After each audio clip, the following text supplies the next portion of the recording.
Do you know Adelaide is capital city of South Australia?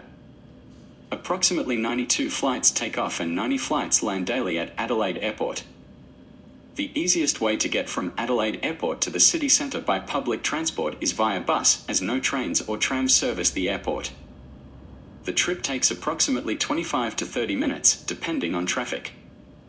The J1 and J2 buses run from Adelaide Airport to the CBD and vice versa. A one-way adult fare costs $4.25 during peak time when paying by Metro CARD. Adelaide's 2024 population is now estimated at 1,379,280.